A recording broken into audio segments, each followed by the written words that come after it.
On today's Hot Sheet, I'm discussing Friday's PCE report, of course, housing inventory, and what the Redfin CEO Glenn Kelman said about how the election is impacting the housing market. Today is Monday, July 29th, 2024.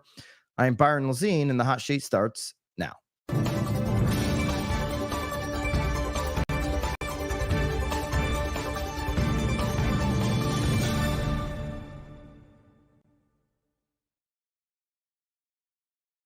Good morning. Welcome into the Hot Sheet here on this Monday. Let me know in the live chat which market you're tuning in from. As we close out July this week, the calendar will cross into August. And when that does, the FOMC will be wrapping up their meeting. Jerome Powell and the cronies will be meeting on the 31st of this week, to decide on what the next move is for the FOMC. That's right. It is a J. Powell week. It's an FOMC week. On Thursday morning, we're going to be able to go over all of the commentary from Jerome Powell. If you are familiar with the J. Powell week, we time clip every single moment of the press conference that Jerome Powell talks about housing or is asked a question about housing. How the rates are impacting housing, all of that. And we break it down. We're also going to be breaking down what he says about this September meeting. So we're going to get into all that. We're going to start with the PCE. I know that's a change up here on a Monday. I know people don't love change, but we're changing up on Monday. We're going to recap PCE, which came out Friday because it is a J. Powell week. And the PCE is the favorite Fed measurement for inflation. So we're going to start there, recap what happened on Fridays as we go into this big, important week. Then we'll get into our inventory update. And then I've just got to go over what the Redfin CEO said about how the elections are impacting housing right now. Very interesting comments from a, obviously, Redfin public company. And I just got to break those comments down. Very interesting. Okay, PCE inflation gauge. It's the Fed's key gauge on how they look at inflation. Okay, the markets typically will look at CPI. We cover CPI, of course, every time we get one of those reports. But the Fed's key inflation, which came out on Friday, rose 2.5% in June from 1 year ago. Now, the CNBC headline is that this is going to ease the path to a rate cut. I'm going to get into when is that rate cut happening? What are the odds right now that it could happen this week versus September? Okay. The PCE price index increased 0.1% in June.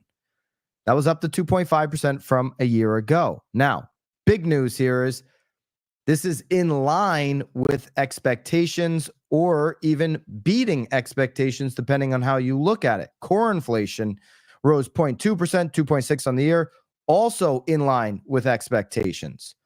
So we want to be in line with expectations or beating expectations. We don't want to be missing expectations. We don't want to come in hotter on inflation like we did in January, February, and March, which is why we saw that 10-year go back up, the 30-year go back up in quarter one. It's why we saw a lot of battleshipping on people's projections for 5% 30-year fix, right? Like, ever play Battleship as a kid? There was some hits to those projections in quarter one because inflation was still sticky. It was pretty obvious to see coming into that we wouldn't have a rate cut for quite some time. Now we're talking, like there could be a miracle that happens this week. Maybe it happens September. I'll get into that in a second again. All right. So the personal income on this report also rose to 0.2% below the 0.4 estimate. Spending increased 0.3%. That also met forecast, while personal savings rate decreased to 3.4%. Okay. So here you go. Personal consumption expenditure index. This is the PCE. Again, this is the report. So you're seeing this now on quarter two, a consistent decline on the PCE after the quarter one pop that we saw. So this is trending in the right direction, obviously trending in the right direction overall, where we peaked at 7.1% in June of 2022. It's been on that downtrend, obviously, since then. 2.5%. Very good number. And I think this will hopefully lend Jerome Powell's comments on Wednesday afternoon. We'll cover them Thursday morning here on the hot sheet to give some indication that a September, as long as things stay steady, that a September cut is coming. Now, we went back and looked when there was the last time there was this much belief that there would be a cut. And we went from 8% 30-year fixed in October when we started to get that belief through quarter four. We went all the way down to 6.67 in December. So could we get a near 1.5 reduction from our recent peak of 7.4 down to potentially the low sixes right now? I'm not calling for fives, okay? I'm not going to mislead people to think a 5.99 is a 5. No, that's a 6, okay? If you go into Walmart, do you think when it says $5.99 that you're getting it for $5, or do you say it's $6 and I'm going to get taxed? Of course, you know it's $6, $5.99. It's a marketing gimmick. Okay, I'd love to be in the fives. We're not going to get there. Okay, anytime soon. Here's the expectation right now, based off of, this is taking into consideration Friday's PCE report. This is taking into consideration commentary from Fed officials that we've heard recently. This is also taking into consideration the quarter two lower inflation reports than we saw in quarter one. Okay, and you're seeing the stock markets react in this way. Okay, this is the CME Group probabilities. Okay, this is basically the betting odds for a Fed rate cut coming. Okay, so right now we're in the 5.25 to 5.5 range. Okay, that's the current target range. So the expectations are that when we come out of this July meeting, okay, this week, when the July 31st Wednesday meeting concludes, and Jerome Powell gets up there in the press conference Wednesday afternoon, there's a 96% chance that we're still going to be at the 5.25 to 5.5 range on the Fed rate cut. Okay, that's where we currently sit. So CME Group is saying, okay, put your money if you're in circa Las Vegas, where, of course, BAM Mania is going to be held, bammania.com, to get your tickets for October 17th and 18th at circa Las Vegas. But if you were wandering through the brand new facilities at circa and you were going to place a bet down, 96% chance you win if you say that the Fed is going to do nothing on this meeting here this week. Okay, there's a 4.1% chance. It's worse odds than roulette, by the way. 4.1% chance that the Fed is going to actually cut it down to the 5.525 range this week. Okay, so we got it. The expectations are overwhelming, even after that PCE report that I just read off from Friday. The Fed's favorite inflation gauge, that nothing is going to happen after this week. So it really comes down to, what's Jerome Powell going to say on Wednesday afternoon? What's the commentary going to look like? For us, is there any indication that the housing data, the lagging housing data we've been waiting to come out of CPI, is it going to happen any sooner? Those are the things that we're going to be looking for. We're also going to be looking for, will there be a cut in September? Okay. Now, CME Group says that come September's meeting, which will happen on the 18th of September, come September, we're at a 90% chance that we'll be at 5 to 5.25. 89.6% chance that we're going to be at 5 to 5.25 on the federal target rate. Interesting. Okay, you've heard people say we're 100% chance rate cut come September. Well, that's only showing 90% from 5 to 5.25. Remember, we're at 5.25 to 5.5 right now. Okay. Somebody's saying audio's cracking, yeah. Bobby, can we make sure that never happens again? Yeah. Bobby's going to make sure that never happens again. Bobby's looking at it. Audio cracking. Bobby's blaming it on the internet. It's a common thing that video producers do. They say, it's the internet. It's the internet. Although it appears we have very strong internet. Maybe the strongest ever. Yes. All right. We're trying to, Bobby, come on, Bobby. Coming through good. Bobby says he's coming through good over here, but that's not what folks are saying. We're clicked in. So, Bobby, we will address. All right, we'll address. We'll see what's going on here. hopefully you guys can still get the message, and Bobby's going to keep looking at it. Bobby wants to blame internet. I'm seeing a very great internet signal. Steve says we've got other countries listening in. It's quite possible. You never know. All right. So going back to this chart, a 90% chance in September that we'd have 5.2525. Now, why do we have a 100% chance rate cut in September? Because it's a 10% that they'll actually go down to 4.75 to 5. That'd be a half a point if they did that, 10% chance. And then there's a 0.3% chance that it's a 4.5 to 4.75, which would be a huge 0.75 drop. There's a 0% chance that we don't drop come September, according to CME Group. I mean, you can go out to November and see what they think, but that's a little far out. I want to focus here on the near term and see what's going on. Ruthie says it is the microphone, Bobby. And I tend to believe Ruthie. Well, Ruthie, aren't you in? Ruthie wants to come over. She can. Let me get out of this chart here, Bobby. Ruthie, I think Ruthie's in Las Vegas. Ruthie, are you coming to BAM Mania in October? Although I do see the. All right, now you're showing me. Bobby's showing me the internet is not great today. Do have a little rain in Connecticut. Connecticut gets more rainfall than Seattle. Fun fact for you. Let's take a look at the inventory here for this week as we get out of the inflation stuff, and we'll get Jerome Powell later in the week. Okay.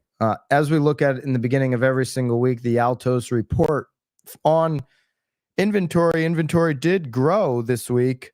We're up just about 9,000 here on the week. Really good, strong number now, 2 weeks in a row.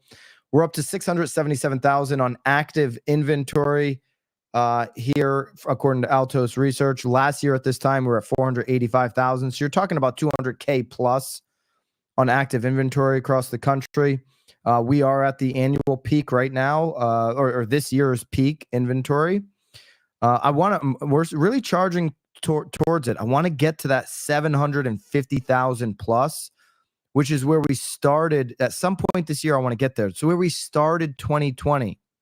Okay, we started 2020 at 763,000. That was before COVID, obviously. January 2020, before COVID, started at 760,000. So to Jerome Powell's credit, he said this many times, hey, we had an inventory crisis before COVID, before we started printing all that money. He's kind of saying like, hey, there already was an inventory issue in real estate. I can't control these prices because of that fact alone, that we had such an inventory issue.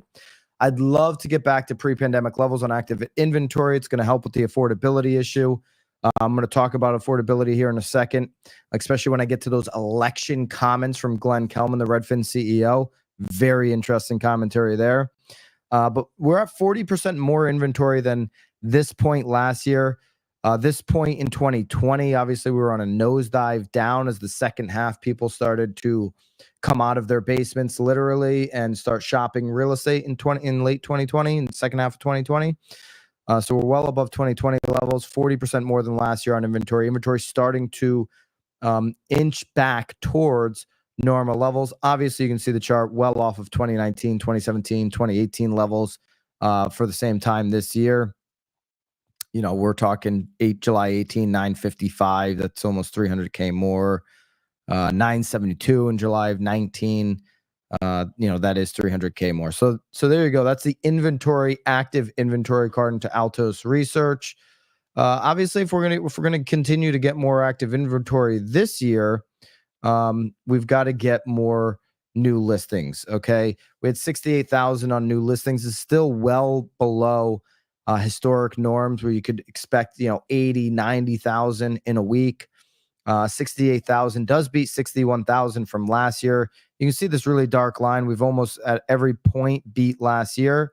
It's not anything for us to give a round of applause about on this housing market, because last year was the lowest ever recorded for new listings, still below 2022 marks on new listings as well. When we had the initial interest rate increase, we're getting into that time of year. We're just a couple weeks away from when 2022 met 2023 levels and really fell off, and that just annual seasonal decline on new listings.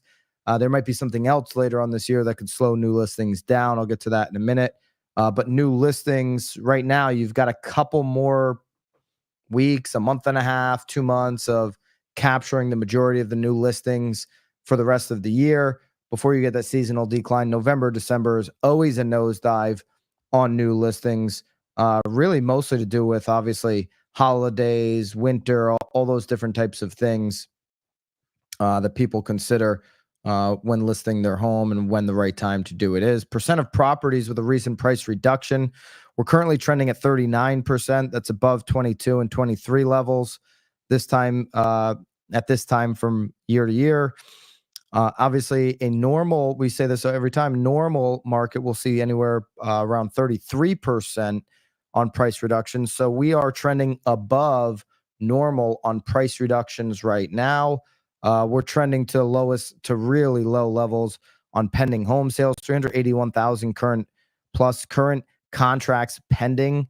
That is a tick above last year at 375,000. But you can see last year and this year really riding along the same levels of pending contracts, ridiculously low levels, 1.5% more single family homes in contract than last year. Right now, pending contracts are in a recession. And, that's no surprise when you look at the mortgage purchase application data for 2 years now. Demand has been lowering due to the affordability. All right, let's get to Glenn Kelman's commentary. Okay, this is the Redfin CEO Glenn Kelman, and they've been a public traded company for decades now. Never really made any money. Still have this vision to disrupt real estate and all that has never really come to fruition. Obviously, Zillow's beating the brakes off of Redfin by every metric.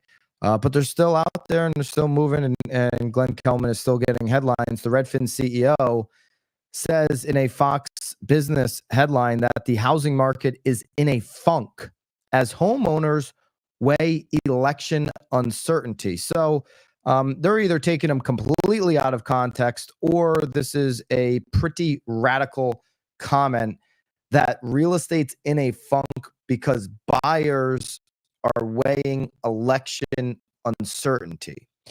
Here's what I'll say about Redfin. Redfin is a partisan organization.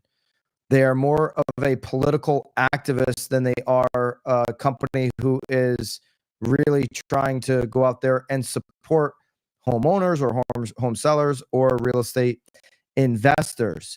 It's layered into every thread of their analysis and their reporting. There's some type of political partisan spin. If you read more into what Redfin reports are, then you'll get the picture. Okay. The Redfin CEO revealed that he believes the real issue right now, paralyzing potential homebuyers, is the election uncertainty.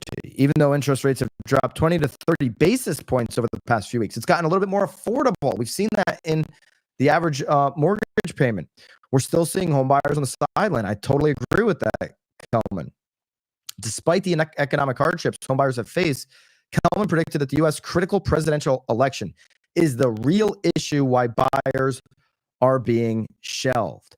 Okay, no, that's not even close to the reality. Let's go to someone who absolutely knows what they're talking about, Lance Lambert from Resi Club.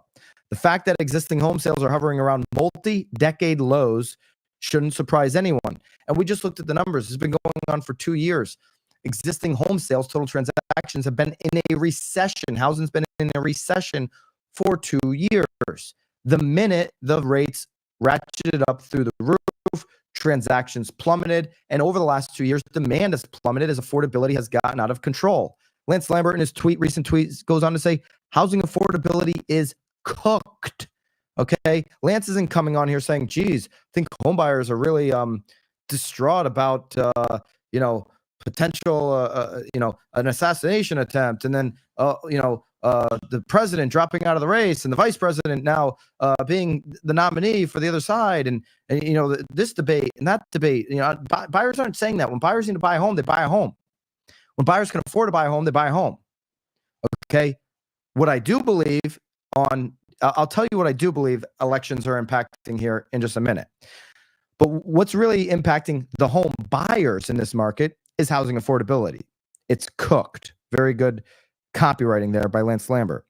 When accounting for U.S. home prices, home insurance, incomes, property taxes, and a 10% down payment, a housing affordability in 2024 is similar to 1982 when rates floated between 13 and 17% then. Lance has reported on this before. A 13 to 17% then is like a 7% today, factoring in all of that inflation, the property taxes. 82, we had just come out of high inflation years, okay? High inflation from the late 70s. We were just starting to come out of those high inflationary times. Obviously, you still had very high interest rates, okay? This is according to John Burns' analysis that Lance Lambert added his copy to the top of. Okay, our new norm here for housing affordability, currently on this metrics, this affordability index, riding at a 43.8%. Okay, if we go back to 2019, 2020, 2021, obviously being absurd numbers, you're at 30% or less.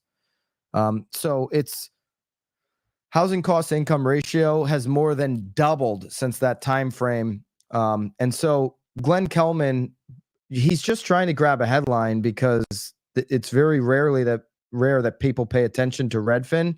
He's trying to grab a headline. He's a partisan pundit. This has been a political activist company for years now, Redfin. And the Redfin CEO says the housing market's in a funk because home buyers are worried about the election uncertainty. No.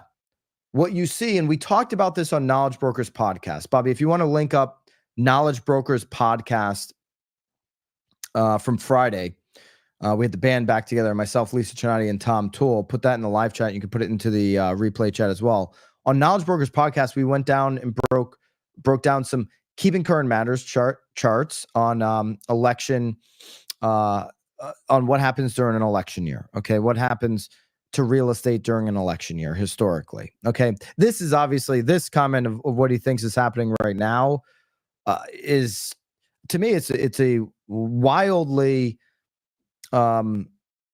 it's a wild statement. It's a wildly dangerous statement because there's no data from the past to back it up. Like Logan Motoshami says from Housing Wire, somebody makes this wild prediction about a housing crash. It's like, what model are you using? He's got a model he's been using for years. Like, you back it up with some data. Show it to me. Glenn Kelman doesn't back it up with any data.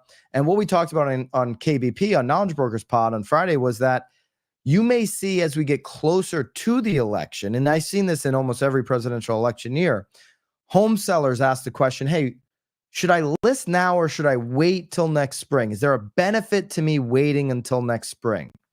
Depending on who gets in, do you think it even impacts housing prices? Okay. What would impact housing prices more, a president or would rates coming down impact? Of course, rates coming down would impact it more than either frickin' side getting into the White House, and sleeping over the White House maybe a couple nights a week because they usually sleep in their own personal home. They don't even use that thing. Although maybe, you could argue maybe one of the candidates would say, "Oh, I really like the White House. I'm gonna sleep here every night." Anyways, the president isn't going to impact the housing prices all that much. Okay, the interest rates will impact housing prices quite a bit. Okay, depending on how low they get. So what it will do, the election time will do, is it'll stall new listings. Now, we just went over the inventory report. We want new listings. We want to see new listings ramp back up to a higher level. Okay, so new listings, I can see, come November, you typically are going to see that. We'll go back to it. You see this every year. We'll go back to new listings here. Every year you see in November, new listings take that nosedive. Okay, here you go. Here's the Altos research for this week. Here we go, November. And this is, you can go back more years than just the last couple of years. This isn't just common in the last couple of years. This is common in almost every single natural housing market. Come beginning of November, it plummets down through the end of the year, the seasonal plummeting of new listings. Okay. Now, what you can see in a presidential election year is that when you get into October, you could start the downfall quicker. Okay, if I'm mid-October and we're now 3 weeks away from election, I might start pausing the brakes on my new listing then. Okay, why go on the market now? There's a lot of distraction. I mean, think about the last 3 weeks of our lives politically. Do you think the 3 weeks from the last 2 weeks in October, first week in November, there's going to be a lot of headlines. There's going to be a lot of uncertainty. There's going to be a lot of crazy people out there. If just the last 3 weeks we've seen some craziness, what are we going to see the 3 weeks before? That could get people obviously to pause. And I could anticipate new listings dropping. But if buyers, Glenn Kelman has got such a wildly dangerous statement here, inaccurate statement, partisan statement, silly statement.